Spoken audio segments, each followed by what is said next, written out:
simultáneamente las dos, un cliente y un servidor.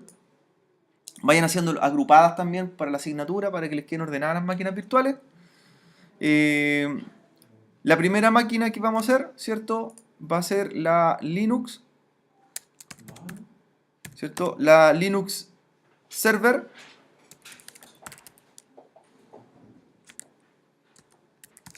Linux Server. La hacen como Ubuntu. 32-64 bits según sea la que tengan como servidor.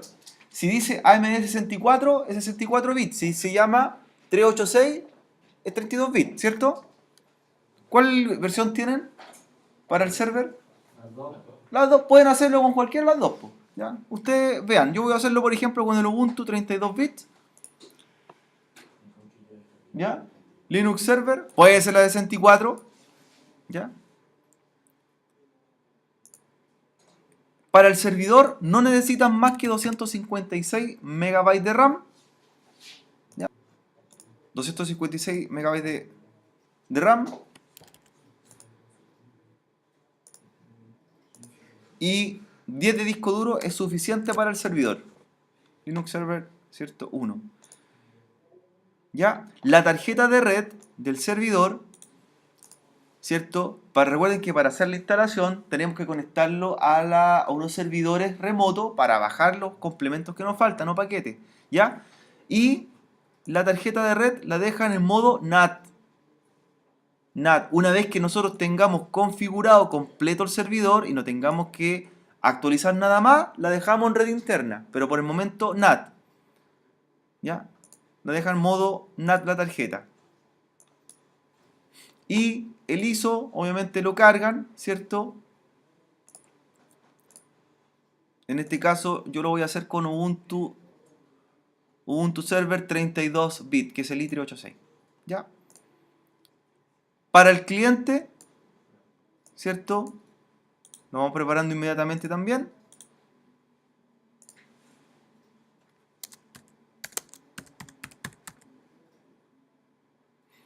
El Linux cliente.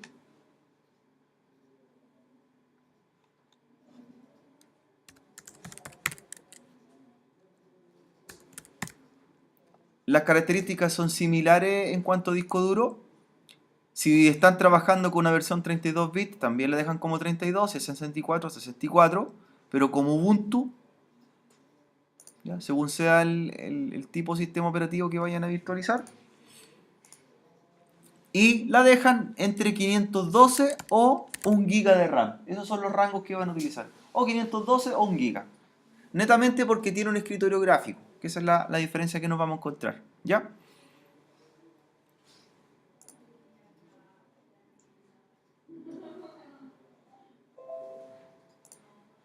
Y en cuanto a disco duro, ¿cierto? También dejan 10 GB. Y con respecto a la tarjeta de red, ¿cierto? Igualmente la dejan como modo NAT. NAT nuestra tarjeta de red. Y luego, ¿cierto? Cambian el orden de arranque y eligen también la imagen correspondiente. En este caso voy a buscar mi Ubuntu Desktop.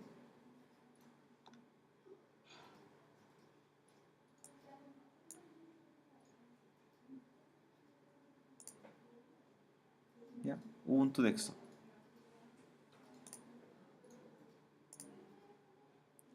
Vamos a comenzar instalando simultáneamente las dos. Levantan el Ubuntu Server, ¿cierto? Levantan el Ubuntu Server. Y también vamos levantando el Ubuntu Desktop. Las instalaciones son bastante livianas para realizar y rápidas, así que no nos va a ocupar mucho tiempo ninguna de ellas. Vamos haciendo las dos ventanas simultáneamente. Recuerden, el Ubuntu Server se instala completamente por línea de comando, por clic. Adelante. Adelante. El Ubuntu Desktop se levanta por interfaz gráfica, que va a ser un escritorio llamado Genome. ¿Ya? Genome.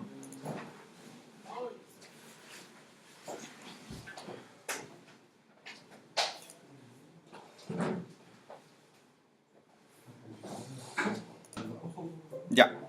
Vamos probando la instalación. Comencemos con el Ubuntu Server. ¿Ya? Eligen el idioma español en el Ubuntu Server. ¿Ya? Y le va a aparecer la pestaña Instalar Ubuntu Server. Vamos haciendo las configuraciones necesarias. Ya. En el Ubuntu Server vayan personalizando, no sé si ya van en esta parte, Alejandro. Alejandro, eligieron ya país, ¿cierto? Ubicación. Vamos haciendo el Ubuntu Server primero. Ubicación Chile.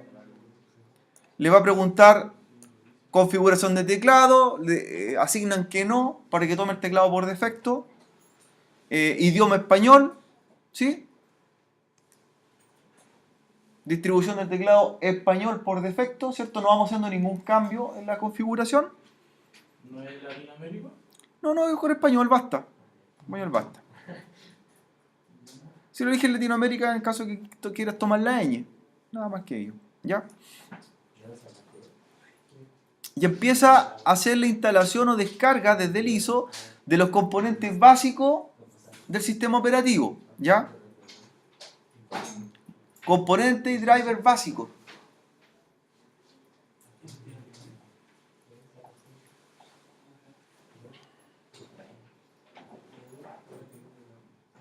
¿Ya? Recuerden que tiene que estar en modo NAT la tarjeta y el equipo anfitrión tiene que estar conectado a la red. ¿Ya? Nombre de máquina. ¿Cómo le dimos de nombre a las máquinas Windows Server? ¿Se acuerdan? NS1, NS2, NS3. Aquí también. También las vamos renombrando. Si este es nuestro primer servidor, lo vamos a llamar NS1. ¿Ya? NS1. Nombre de la máquina NS1. Igual que ocupamos los nombres en Windows. ¿Ya?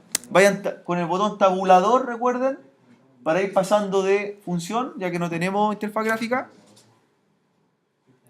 ¿Ya? Su nombre completo, es que es nombre y apellido, nombre completo del usuario. ¿Cómo va, Alejandro? ¿Va bien? ¿Había hecho esta parte? Sí. ¿Sí? ¿José también? ¿Sí? ¿Listo? Nombre de usuario para la cuenta. Recuerden que con este nombre ustedes van a entrar al servidor, ¿cierto? Yo voy a ocupar mi inicial y mi apellido. Inicial y apellido. ¿Ya?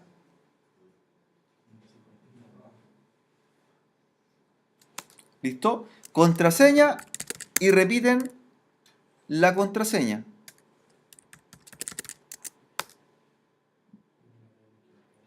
Contraseña y contraseña. ¿Ya? Les pregunta si quieren cifrar carpeta personal, le declaran que no. ¿Ya? Porque van a tener un solo usuario y van a poder compartir las carpetas con los otros usuarios creados. Entonces, cifrar carpeta personal, no. Y empieza a hacer la instalación básica del servidor. ¿Ya? Empieza a sacar los parámetros según la máquina anfitriona. La hora, la fecha, ¿cierto? Y la zona horaria. ¿Ya? Ahora me pregunta, ¿cierto? Me dice que para configurar el reloj estoy en Chile continental. Le declaro que sí. ¿Ya? Chile continental, declara que sí. Tal como viene.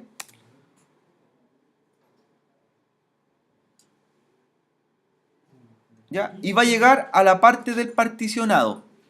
En el sistema operativo ahora Linux, lo que va a hacer, va a dividir el disco duro en tres partes. ¿Ya? Voy a explicarle resumido lo que vamos a elegir. Ustedes van a tomar la opción guiado utilizar todo el disco. ¿Ya? ¿Qué es lo que va a hacer el sistema de archivo ahora? Va a tomar el disco duro de ustedes de 10 GB del servidor y lo va a dividir de la siguiente forma. Va a reservar 100 megas y esos 100 megas va a instalar el kernel. Ahí se va a instalar la base del sistema operativo. Va a instalar otra parte de disco duro, va a ser lo que es la memoria swap o memoria de paginación que hicimos en Windows. ¿Se acuerdan que era la memoria física? Hacía una memoria virtual. Por ejemplo, si yo tenía 256 megabytes de memoria RAM que le dimos a la máquina virtual, él va a reservar ahora el doble. ¿Va a reservar cuánto? 512 para memoria virtual. ¿Ya? Esa memoria se llama swap. Y el resto, todo lo que sobra el disco duro, ¿qué va a instalar ahí? El sistema operativo. Entonces son 3 particiones que hace. Deja particionado 100 MB para instalar el kernel, ¿cierto? Una memoria swap que la saca de acuerdo a la RAM que tú tengas. Si tú le dejaste 256, va a sacar 512. Si le dejaste 512, va a sacar 1024. ¿Ya? Y todo lo que sobre, instalación del sistema operativo. Esas particiones tienen un nombre. ¿Ya? La partición inicial, la de los 100 MB que va a particionar, se llama bot. Y deja 100 MB. La que se llama swap deja el doble de la RAM. Por eso depende de lo que tú tengas, ¿cierto? Y el resto se llama partición raíz o punto slash. Y ahí todo lo que sobre. Ahí estarían las 3 particiones. ¿Qué hace? ¿Cuál sistema de archivo instala? Aquí hay una diferencia a lo que instala Windows. ¿Qué sistema de archivos se instaló en Windows Server? NT, NTFS, ¿cierto? NTFS, que es el sistema de archivo para manejar el disco duro. Acá instala uno que se llama EXT. XT4 para ser más específico. XT4 es lo similar a NTFS.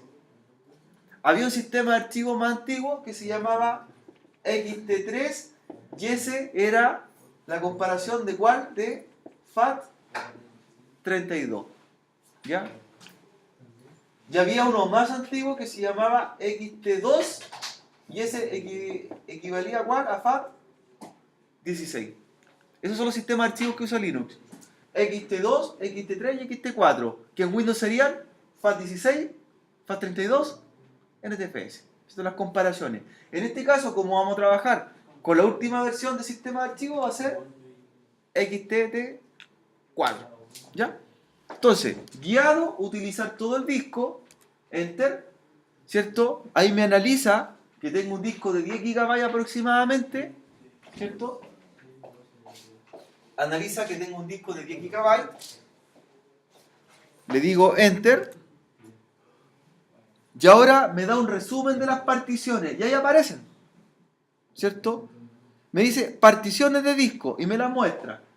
Ya, me está explicando que tengo un disco, ¿cierto? De 10 GB, y lo va a particionar en 3 partes. Una de ellas va a ser una que se llama de intercambio, esa es la memoria virtual, la que se llama swap. Me dice que otra se va a instalar como XT4, que va a ser donde se va a instalar el sistema operativo. Y la que está arriba, ¿cierto? La que me dice, la principal de 100 MB, que ahí no lo dice cuánto va a tener de espacio, es donde se instala el kernel. Ahí estarían las 3 particiones. ¿Ya? Le pregunta y le dice que sí. ¿Desea escribir los cambios? Sí. ¿Desea escribir los cambios? Le dice que sí. De ahí ya comenzamos con el particionado y empieza a instalarse la versión base del sistema operativo.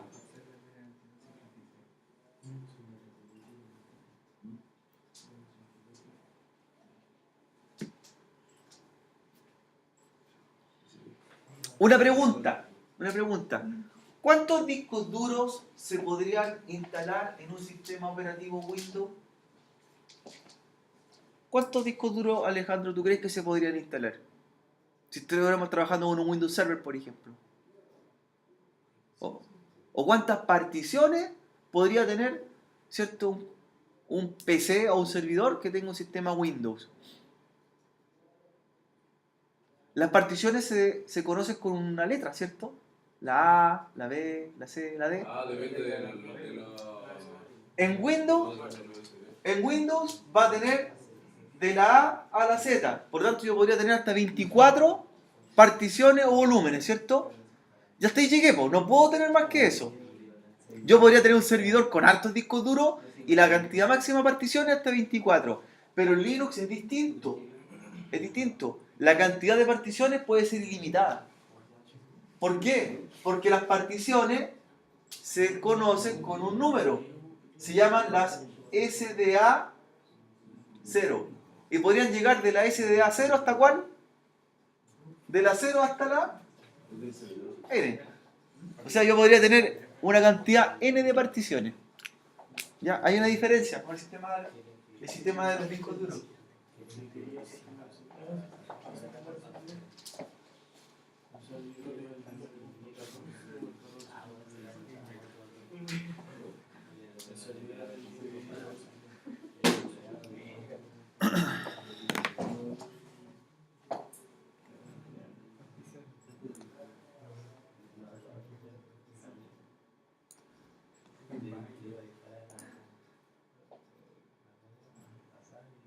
¿Ya?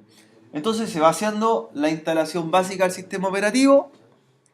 La instalación base se instala con los requisitos o la configuración mínima.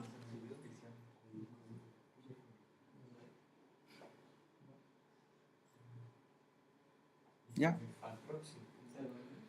Ya, cuando lleguen una parte de la instalación del server, les va a decir si están usando un servidor proxy, ¿cierto? Lo dejan en blanco, ¿ya? Porque aquí en la red no estamos usando ningún proxy, ningún servidor de seguridad. Entonces, continuar. ¿Ya? Cuando les pregunta por un proxy. Y seguimos instalando la configuración base.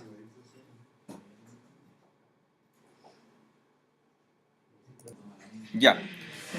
Cuando lleguen a una parte que les pregunten el servidor Linux, ustedes eligen sin actualización automática, porque nosotros vamos a actualizarlo en forma manual, o si no, lo que va a hacer el sistema operativo va a bajar una actualización bastante grande, que quizás cosas que no necesitamos, ¿ya?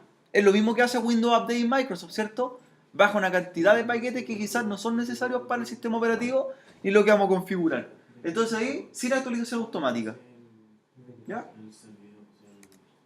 Sin actualización automática. Ahí yo creo que está Alejandro también. En esta parte le dice selección de programa. Ahí hay que tener harto cuidado en esta configuración. Lo que hace son roles que puede instalar este servidor. Recuerden que este servidor podría ser un servidor de archivo, un servidor web, ¿cierto? De base de datos, de distintas funcionalidades. Pero nosotros no lo vamos a configurar de ninguna por el momento. Vamos a hacer después nosotros el servidor web a mano, ¿cierto? Nosotros lo vamos a hacer. Entonces, lo que hace ahí, mira, tienes que tener cuidado. Si yo presiono Enter y está marcado el cuadrado rojo, ¿qué es lo que va a instalar? El que está marcando. Si esto se instalaría de Open SSH Server. Lo que tienes que hacer, tiene que salir con la tecla, ¿cierto? Tabuladora y marquen continuar. Porque si está marcado en rojo en una de las selecciones, va a instalar ese paquete que queda por defecto. ¿Ya? Entonces con la tecla, ¿cierto? Tabuladora, la que está sobre la mayúscula, saltan a continuar. ¿Ya? Que no les quede marcando así. Ahí José, Alejandro, que no les quede marcando así. O si no va a instalar ese servidor. ¿Listo, Alejandro? Ese detalle. Lo saltas ahí. Continuar. Y ahí, Enter.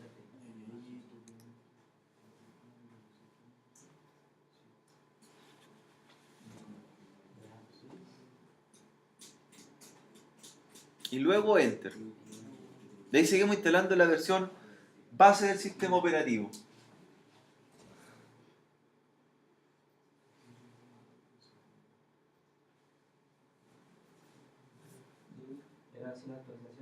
Sin actualización automática. Y después te pregunta la instalación de programa.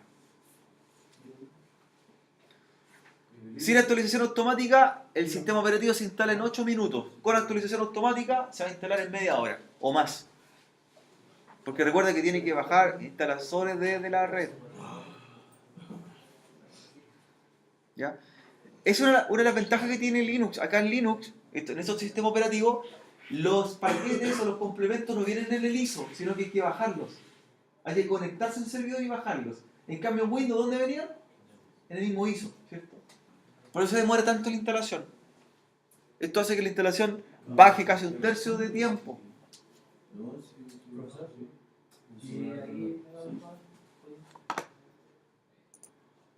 Alejandro, hay una parte ya en la final de la instalación que les va a decir lo siguiente: desea instalar, debe decir el cargador de arranque GRUT. ¿Qué es lo que hace el cargador de arranque GRUT? Hay dos tipos de cargadores de arranque. ¿Y qué es lo que hace en esta herramienta? ¿Ya? En este caso estamos usando uno que se llama GRUT y hay otro que se llama Lilo, según el sistema operativo Linux que usemos. ¿Qué es lo que hacen estos cargadores de arranque? Permiten hacer lo que es el inicio de sesión. O sea, gracias al cargador de arranque yo voy a poder ingresar un usuario y una contraseña. ¿Ya? Si no instalan el cargador de arranque, ¿cómo van a iniciar sesión? Alejandro. No podríamos, ¿cierto? Cuando te preguntan inicio, usuario y contraseña, eso es el cargador de arranque, es la herramienta que te permite autentificarte. Y sin ella, ¿cómo entraría? No podría. ¿Ya? Entonces, cuando les pregunte cargador de arranque GRUT, eligen que sí. En los sistemas operativos Linux, como Ubuntu Server, como Debian, ¿cierto? Se utiliza GRUT. En los servidores como Red Hat y CentOS, que son otra línea también, se usa Linux. ¿Ya? Pero cumplen el mismo objetivo. Entonces, instalar cargador de arranque GRUT, le dicen que sí.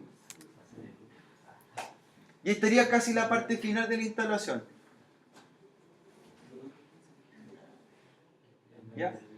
Una vez que termina esta parte de la instalación, el servidor se va a reiniciar, ¿cierto? Ahí me indica que va a sacar la imagen ISO, ¿cierto? Como que saca el disco de la bandeja y va a arrancar nuevamente. ¿Ya? Si nosotros sumamos tiempo, la instalación no se demora más de 10 minutos en el servidor Linux. ¿Ya? ¿Cierto? Inicia sesión. Ahí está el cargador de arranque GRUT, ¿cierto? Elijo siempre la primera opción, la que decía Ubuntu. Carga los servicios necesarios al servidor, ¿cierto? Revisa su hardware. Y cuando esté OK, fíjense que todas las pestañas van saliendo OK, va haciendo los checks. La tarjeta de red va revisando, la RAM, el disco duro, revisa, ¿cierto? Todo su hardware. Queda con el login. ¿Con qué usuario entramos? ¿Con el nombre completo o el username? Con el username. Entonces entras con el username, enter, la contraseña que dio, enter, y ya estás dentro del servidor. Dentro del servidor. ¿Ya? Lo vamos a dejar encendido porque vamos a seguir ocupándolo y vamos a ir haciendo la instalación ahora del desktop. Ya del desktop. Después vamos a trabajar, ¿cierto? Harto con consola y algunas configuraciones. Entonces lo voy a dejar acá a un lado, el Ubuntu Server, y continuamos con el Ubuntu Desktop. En el Ubuntu Desktop, ya, tiene una gracia, estos sistemas operativos, que se llaman los Live CD. ¿Y qué es lo que es un Live CD?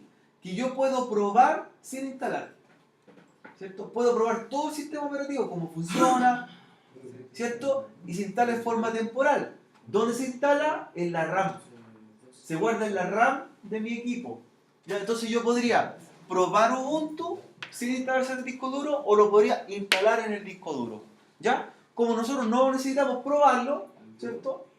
Lo vamos a instalar. ¿Para qué se probaría un sistema operativo? ¿Para qué hacen esa opción?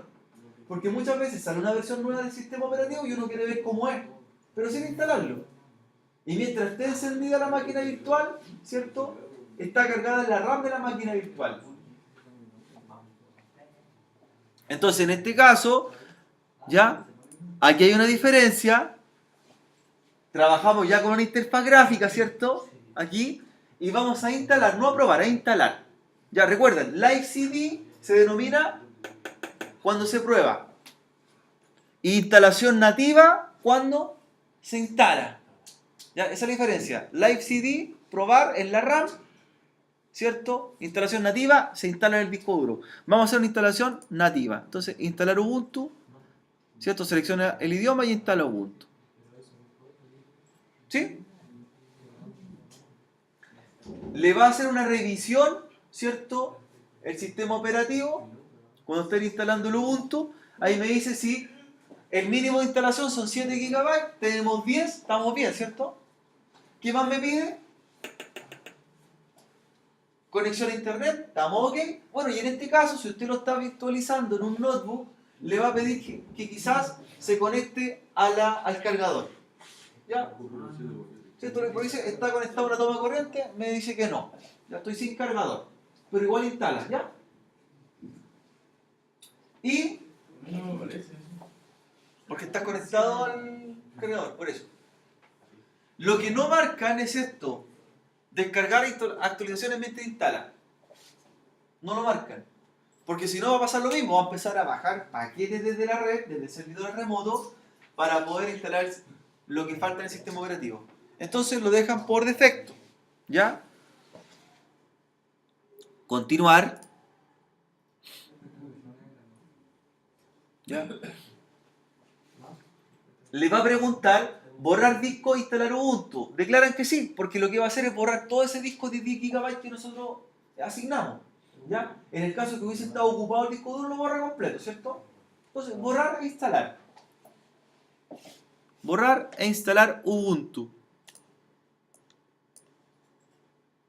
E instalar ahora. Y va a ser lo mismo que hizo el Ubuntu Server. ¿Qué es lo que crea? ¿Cuántas particiones? En realidad 3 particiones. Una para el kernel, que ocupa 100 megas. Otra que se llama de intercambio o swap, que es la memoria de paginación o virtual, que es el doble de la RAM. En este caso, ¿cuánto va a dejar? Si dejamos el Ubuntu Desktop con 1 GB, va a dejar ¿cuánto? El doble, 2 GB.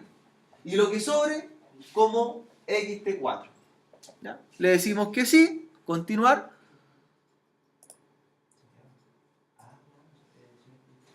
Y comienza el proceso, ¿cierto?, de instalación. Va a comenzar el proceso de instalación. ¿Cómo? ¿Sí? Ubicación. ¿Ya? La ubicación más cercana para nosotros sería Santiago, Chile. Para ubicar la zona geográfica y la hora, ahí marcan, ¿cierto? Pinchan. En este caso lo dejo como por defecto viene Santiago, en el mapa. Continuar.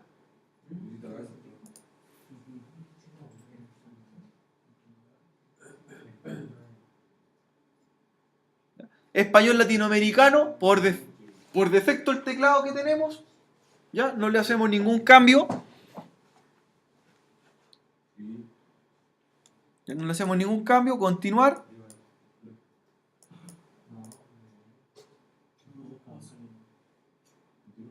¿Cómo va, Alejandro?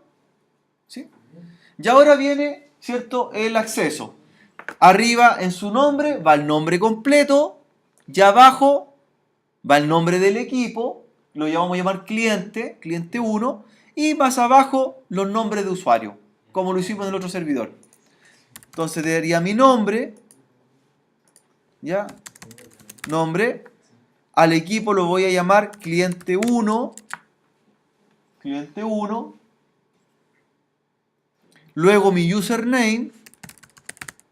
Y luego la contraseña la repito 2 veces. ¿Ya?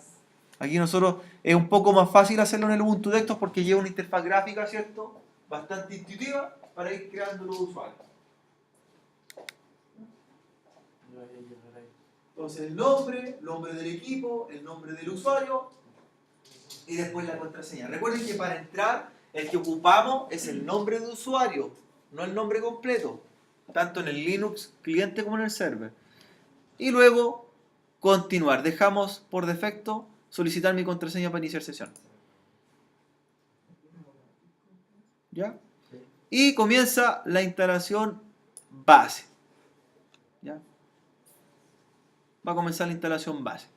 Esta instalación es un poco más animada, ¿cierto? Tiene una interfaz gráfica también, para ir viendo qué está pasando en el equipo. Y usted pincha donde dice copiando archivo, pincha esa pestaña y le despliega que le muestra a la terminal y la consola lo que se va instalando. Es bastante transparente en ese sentido, a diferencia de Windows. Cuando usted instala un sistema operativo Windows, ¿qué le va mostrando que se instala? Dice el avance, pero no dice que instala, ¿cierto?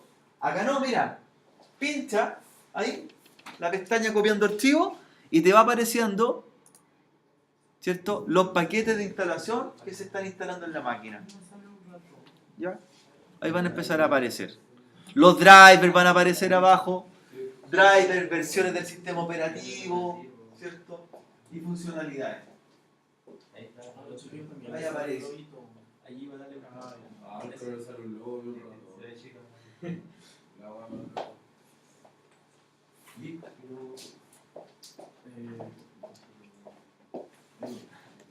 Ahí vamos a dejar instalando mientras. Miren, con respecto a la interfaz gráfica, en el Ubuntu Desktop trae una por defecto, y la interfaz gráfica que trae es el proyecto que se llama Genome.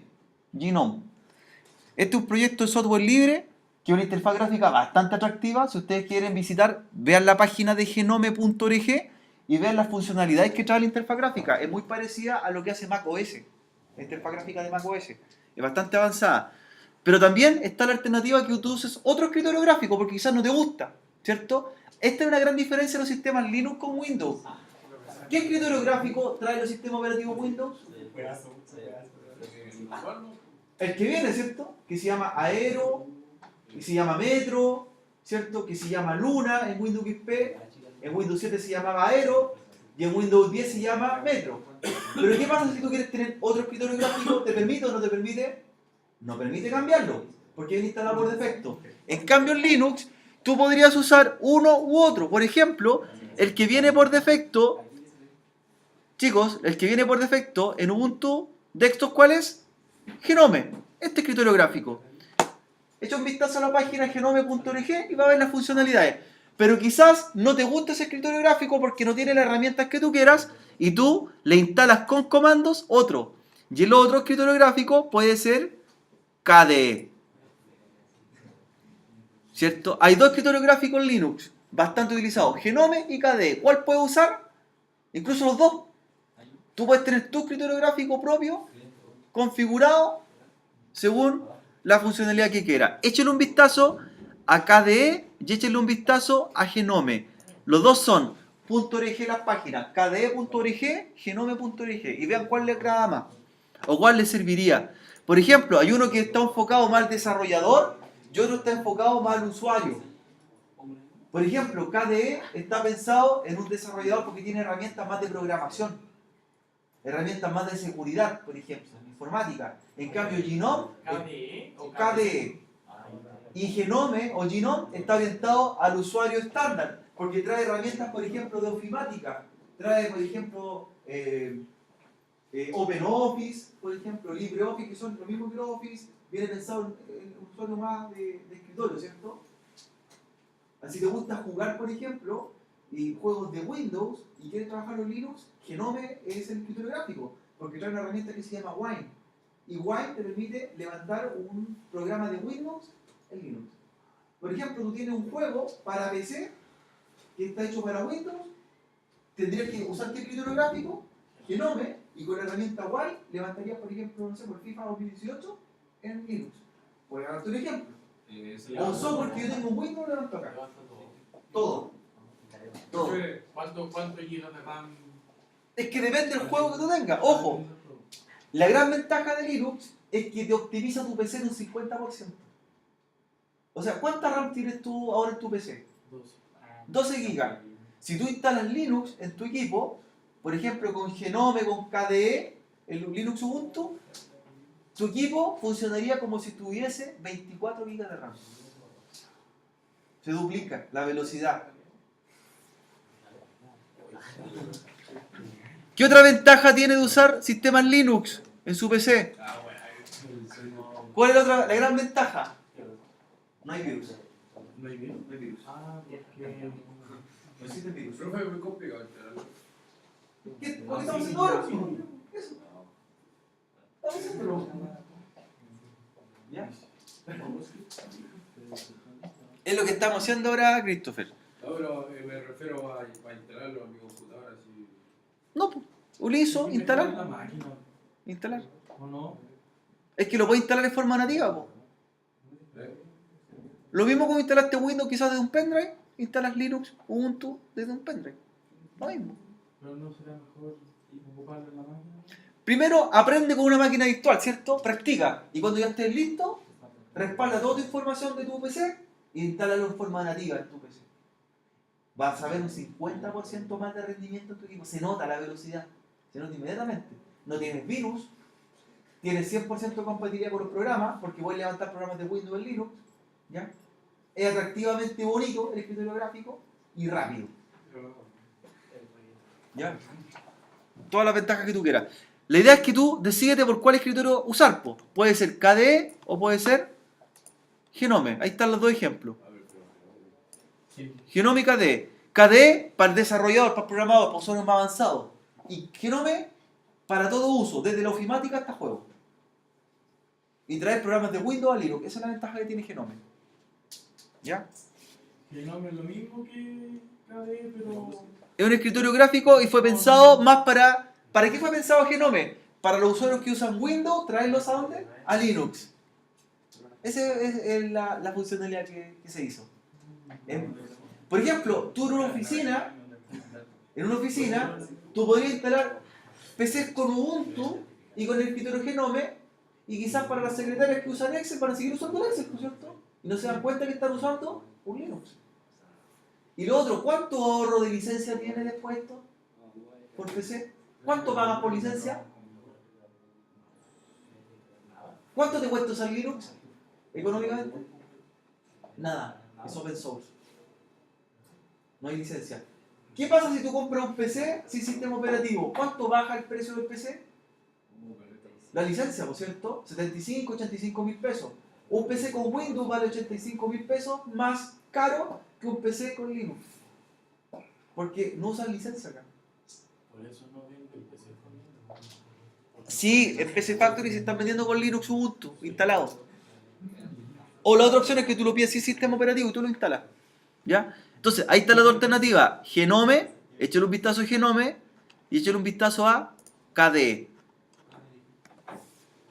Incluso tú podrías tener los dos escritorios gráficos instalados y cuando inicias con el Linux, inicias con uno o inicias con el otro. Ah, quiero arrancar con Genome porque hoy día me toca programar, por ejemplo. O me toca ir a clases. Arranco con Genome. Ah, ahora quiero jugar, quiero hacer otras cosas, arranco con, perdón, al revés, con Genome o con KDE. Para las clases KDE, para el ocio, Genome. O sea, no sé, tú podrías tener dos escritorios gráficos y programas distintos cada uno. Pero independiente en el escritorio gráfico, o sea, en lo que uno trabaje, queda guardado dentro del mismo disco. O sea, Claro, pero queda como dos sesiones diferentes. entonces uno no puede acceder de lo que hizo uno, no puede acceder de lo que... Si puedes buscar los archivos, puedes. La diferencia es que los programas son distintos. Yo en Genome tengo unos programas y en KDE tengo otros programas. Por ejemplo, yo lo podría definir para jugar, como te digo, Genome. Para tener los programas de Windows, por ejemplo, que los quiero levantar en Linux, Genome. Pero para hacer trabajos de programación, para hacer tareas más avanzadas en base de datos, usaría KDE. Que los enfoques son distintos. Usuarios avanzados, KDE. Usuarios intermedios, Genome. Puedes usar los dos, po.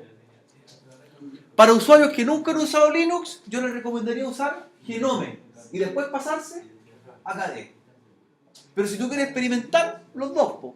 O más aún, ten un Linux Ubuntu en tus máquinas virtuales, ya se hace una máquina virtual con Linux Ubuntu con Genome y otra con KDE, para que los compares. Profe, ¿cuál es